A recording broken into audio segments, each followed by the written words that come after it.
အားလုံးပဲမင်္ဂလာပါခင်ဗျာကျွန်တော်ရဲ့ BC Computer Online Training ရပြီးကျေးဇူးပါတယ်ကျွန်တော်ဒီတကမျှဝေပေးသွားမယ့်အကြောင်းအရာကြတော့ကျွန်တော်တို့ Google Chrome နဲ့ပတ်သက်ပြီးတော့တည်ထားတင်သော setting များအကြောင်းကိုတင်ပြပေးသွားမှာဖြစ်ပါတယ်။ Okay အဲ့တော့ကျွန်တော်တို့ဒီသင်ခန်းစာမှာဒီဗီဒီယိုမှာပေါ့နော်ဒီဗီဒီယိုမှာကြတော့ကျွန်တော်တို့ကလောလောဆယ်ဆယ်ဒါကျွန်တော်တို့ဒါ Google Chrome browser ဝင်ထားတယ်ပေါ့အဲ့ဒီမှာလောလောဆယ်ဆယ်ကျွန်တော်တို့ဒီပေါ်မှာရှိနေတဲ့ဒါ test တွေပေါ့နော်ဒါလေးတွေကိုကျွန်တော်တို့ကဒါမှတ်သားတဲ့အပိုင်းလေးတွေပါမယ်နောက်ပြီးတော့ကျွန်တော်ဒီနေရာမှာ setting ပိုင်းနဲ့ပတ်သက်ပြီးတော့ကျွန်တော်တို့အနည်းငယ်ပေါ့နော်တည်ထားခြင်းတဲ့အကြောင်းအရာလေးတွေကိုကျွန်တော်မျှဝေပေးမှာပါ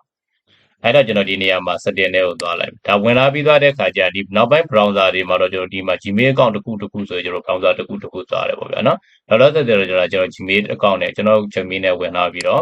ဒီထဲကိုရောက်နေအဲ့တော့မှကျွန်တော်ဒီနေရာမှာ setting တွေကိုသွားလိုက်setting တွေကိုသွားလိုက်တဲ့အခါကျရင်ကျွန်တော်ဒီနေရာမှာချက်ကြည့်မယ်နော်ဒီဘက်ကကျွန်တော် setting ဘိုင်းနဲ့ပတ်သက်ပြီးလုပ်လို့ရတဲ့အပိုင်းတွေပေါ့အဲ့တော့ဒီနေရာမှာ privacy security ရှိတယ်နောက်ပြီးတော့ကျွန်တော်ဒီနေရာမှာ appearance ရှိတယ်ပေါ့နော်ပထမဆုံးကျွန်တော်ဒီနေရာမှာကြည့်မယ်ဆိုရင်အဲ့တော့ဒီနေရာမှာ appearance ကိုကျွန်တော်နှိပ်လိုက်မယ်ဆိုလို့ရှိရင်ဘာတွေရှိမလဲဆိုရင်ကျွန်တော်ဒီနေရာမှာ show bookmark bars ဒါလေးပေါ့နော်အဲ့တော့ဒီ bar ကတော့သူက original အဖြစ်ရောလို့စပြီးတော့တင်တဲ့အခါကျရင်ဒါပုံမှန်အဖြစ်ပေါ်လာလိုက်ဘယ်လိုသူ့ကိုကျွန်တော်တို့ကမမြင်ချင်ဘူးဆိုရင်ကျွန်တော်ဒီနေရာမှာပိတ်ထားလိုက်မယ်ဆိုဒီခွာဘာပြောက်သွားမှာပေါ့ဗျာနော်အဲ့လိုမျိုးကျွန်တော်တို့ထားလို့ရတယ်နောက်တစ်ခုကကျတော့ကျွန်တော်ဒီနေရာမှာ show home button ဆိုတာနော်ဒီမှာတော့လောလောဆယ်ဆယ်မရှိဘူးဒီနေရာလေးမှာပေါ့အဲ့တော့သူ့ကိုကျွန်တော်တို့ကဒီနေရာမှာ home button လေးကိုထားခြင်းနဲ့ဆိုရင်ဒီမှာသွားပြီးတော့အမှန်တပေးလိုက်ရင်အခုလိုကျွန်တော်တို့အိမ်ပုံစံလေးနဲ့မြင်တွေ့ရမှာဖြစ်ပါတယ်ဒါတော့ကျွန်တော်တို့ခွန်ထားခဲ့တယ်ပေါ့ဗျာနော်တကယ်လို့ကြိုက်တယ်ဆိုတော့အဲ့ဒီမှာသွားပြီးတော့ခွန်ထားလို့ရမှာဖြစ်ပါတယ်နောက်ဒီဘက်ကကျွန်တော်တို့ font size တွေပါတယ်ပေါ့နော်အဲ့တော့ font size ကတော့လောလောဆယ်ဆယ်ဒါသူကတော့ဒါ medium အနေထားကိုထားပေးထားတယ်ဒီပုံစံဆိုရင်တော့ဒါပုံမှန်အပြင်အဆင်ပြေပါတယ်ကိုကနေကိုသုံးတဲ့အခါမှာပေါ့နော်ကဲလို့ကျွန်တော်တို့က font size ကိုကျွန်တော်တို့သေးကျင်တယ်ဆိုတော့ဒီမှာ very small ရှိတယ် small ရှိတယ်ပေါ့နော်ဒီအောက်မှာဆိုလည်းကျွန်တော်တို့က large ရှိတယ် very large ဆိုပြီးတော့တွေ့ရမှာဖြစ်ပါတယ်အဲ့တော့ကိုထားကျင်တဲ့ပုံစံမျိုးကျွန်တော်ဒီနေရာမှာ font size ကိုရွေးချယ်ပေးလို့ရတယ်နောက်ဒီအောက်က customize font ကကြတော့ကျွန်တော်တို့ဘယ်လို font ထားကြလဲပေါ့နော်လောလောဆယ်ဆယ်မှာတော့ကျွန်တော်က standard font ကိုကျွန်တော် tiny roman နေထားတယ်ပေါ့နော်ဒီမှာကိုပါကိုရွေးချင်တဲ့ font ပေါ့တကယ်လို့ကျွန်တော်တို့ကပြည်ထောင်စု font ကိုသုံးရတယ်ဆိုဒီနေရာမှာကျွန်တော်တို့ပြည်ထောင်စု font ကိုရှာပြီးတော့ထည့်လို့ရတယ်နော်ကိုကြိုက်နေတဲ့ font တစ်ခုကိုရွေးချယ်ပြီးထည့်ပေါ့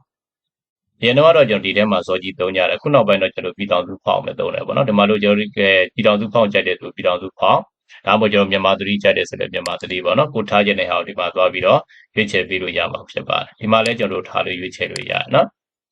်အဲ့တော့ကိုလိုချင်တဲ့ပုံစံလေးတွေကျွန်တော်ဒီနေရာမှာ font size ကိုသွားရွေးချယ်လို့ရတယ်ဒါလို့ကျွန်တော်ဒီပေါ်ကပြီးတော့ custom font size ကိုပေါ့ custom ထားခြင်းတယ်ပေါ့လောလောမှတော့ကျွန်တော်ကဒီမှာ16 size ကိုပြထားတယ်နော်အဲ့တော့ဒီ16 size မဟုတ်ပဲဒီထက်ကြီးခြင်းတယ်ဆိုတော့ကျွန်တော်ကြည့်လို့ရတယ်နော်ဒီမှာလည်းကျွန်တော်ကပေါ့နော် minimum font size ကအသေးဆုံးတော့သူကအသေးဆုံးနေထားပေးထားတယ်ကိုပါကိုကျွန်တော်ကြိုက်တယ်ကြီးခြင်းတယ်ဆိုလည်းဒီမှာသွားပြီးတော့ကျွန်တော်တို့အကြီးသေးလို့ရတယ်နော်ဒီမှာ font size တွေသွားပြန်လို့ရတယ်နောက်ဒီအောက်မှာဆိုရင်ကျွန်တော်တို့ဘာတွေရှိဦးမလဲဆို download နော် download နဲ့ပတ်သက်တဲ့ဟာတော့လောလောဆယ်ဆယ်ကျွန်တော်ဒီ browser တွေကပြီးတော့ကျွန်တော်တို့ download လုပ်တဲ့အခါကျရင်ပုံမှန်အပြင်ရောက်တာပေါ့ဗျာနော်ဒါဆိုကျွန်တော်တို့က window ကန်နဲ့ C ကန်တွေကိုသွားတယ် C user ပြီးတော့ကျွန်တော်တို့ဒီမှာ auto ဘာလို့ဆိုတာတော့ဒီကိုယ့်ရဲ့ computer ရဲ့ name ပေါ့ဗျာနော် computer name ထည့်ထားတယ်အဲ့ဒီ name ကလည်းကျွန်တော်တို့ပြင်လို့ရတယ်နော်ကိုကြိုက်တဲ့နာမည်ပြင်လို့ရကျွန်တော်တော့မပြင်ရင်လို့ဒီတိုင်းပဲထားလိုက်တာကိုပါကိုကြိုက်တဲ့နာမည်အဲ့ဒါအကောင့်ထဲမှာသွားပြင်လို့ရတယ်နောက်ဒီဘက်ကတော့ download ဆိုတာကတော့သူ့ရဲ့ဒီ location file ပုံမှန်နဲ့သွားထားတာပေါ့ဗျာနော်အဲ့လိုမျိုးပဲねကျွန်တော်တို့ကဒီ file ကိုအခုလောလောဆယ်ဆယ်ကျွန်တော် download ဆွဲတိုင်းမှာ C ကန်တွေကိုသွားနေတယ်ဒီနေရာကိုသွားတယ်ပေါ့ဗျာနော်ကြောက်ဒီနေရာမှာ download ဆိုတဲ့ထဲကိုသွားပြီးဒီထဲမှာကျွန်တော်တို့ video ဆွဲရင်ဒီထဲကိုဝင်လာလိုက်နော် video ဆိုလဲ video ပေါ့တကယ်လို့ software ဆိုလဲ software နဲ့ပတ်သက်တဲ့ဟာတွေဒီထဲကိုဝင်လာလိုက်အဲ့လိုမျိုးပဲねကျွန်တော်တို့က window ရဲ့ဒီကန်တွေကိုပုံမှန်ပို့ကျင်တယ်ဆိုဒီနေရာမှာ change ဆိုတာကိုနှိပ်ပါchange ဆိုတာကိုနေပြီးတဲ့အခါကျရင်ဒီမှာ this pc တွေရပြီးတော့ကျွန်တော်တို့က data t ပေါ့ဗျာနော်ဒီတဲ့ခန်းတွေကိုသွားလိုက်မယ်အဲ့တဲ့မှာကိုထားခြင်းနဲ့ကျွန်တော်တို့ပို့တာပေါ့တကယ်လို့အသစ်ဆောက်ခြင်းနဲ့ဆိုရင်ဒီမှာ new folder ကိုထားပြီးတော့ကျွန်တော်တို့ကိုပါကိုနာမည်တစ်ခုပေးထားလို့ရတယ်အဲ့တော့ကျွန်တော်ကဒီနေရာမှာ online download ဆိုတဲ့ဒီ file တွေကိုထားမယ်ပေါ့ပုံမှန်ပေါ့နော်ဒီမှာကျွန်တော်တို့ double click နှိပ်လိုက်မယ်ပြီးရင်ကျွန်တော်တို့slash folder ဆိုတာကိုပေးလိုက်ဒါဆိုကျွန်တော်ကဒီမှာ location ကိုချိန်သွားလိုက်မယ်เนาะဒီ online download ပေါ့ဗျာเนาะအဲ့ထဲကိုကျွန်တော်တို့အဲ့ folder တွေကိုထည့်မယ်လို့ဆိုပြီးသတ်မှတ်ပေးလိုက်တာဖြစ်ပါတယ်နောက်တစ်ခုကကြတော့ကျွန်တော်ဒီအောက်ထဲမှာရှိနေတဲ့ဒီ extension ဆိုတဲ့ပတ်သက်တဲ့ file ပါเนาะအဲ့တော့ extension ကိုနှိပ်လိုက်တဲ့အခါကျရင်ဒါတွေကကြတော့ကျွန်တော်တို့ကိုလိုချင်တဲ့ဟာကိုကျွန်တော်ထည့်မယ်မလိုချင်တဲ့ဟာတွေကျွန်တော်ဖြုတ်ပလိုက်ပါเนาะဒီမှာတော့ကျွန်တော်တို့က Adobe Acrobat ကိုကျွန်တော်ထည့်ထားတယ်တကယ်လို့မကြိုက်ဘူးဆိုကျွန်တော်တို့ remove လုပ်လို့ရတယ်เนาะနောက်ဒီမှာတော့ကျွန်တော် download ဆွဲတဲ့အခါမှာ IDE နဲ့ကျွန်တော် download ဆွဲတယ်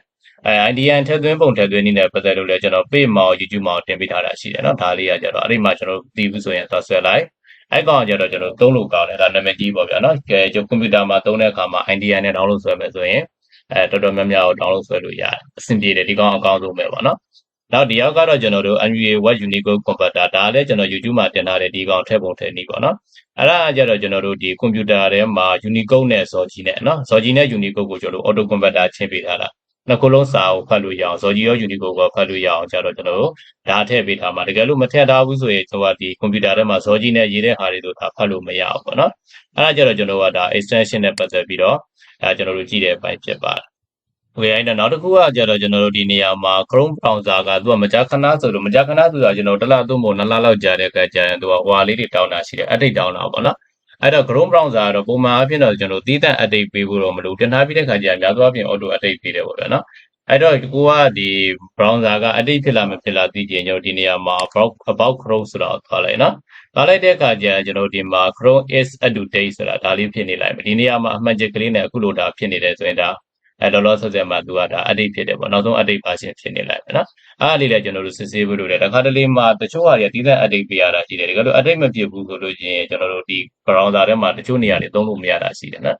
အဲ့ခါကျတော့ကျွန်တော်ဒီနေရာမှာ update ပေးရလိုက်မယ်ဒါလို့မရဘူးဆိုရင် software ကိုပြန်ချပြီးတော့အသစ်ပြန်တင်လိုက်ပါနော်အဲ့ဒါဆိုလည်းကျွန်တော်တို့နောက်ဆုံး update ရမှာပါဒီမှာတော့တခါတည်းတင်လို့ရပါတယ်နော်ပုံမှန်များသောအားဖြင့်ပေါ့โ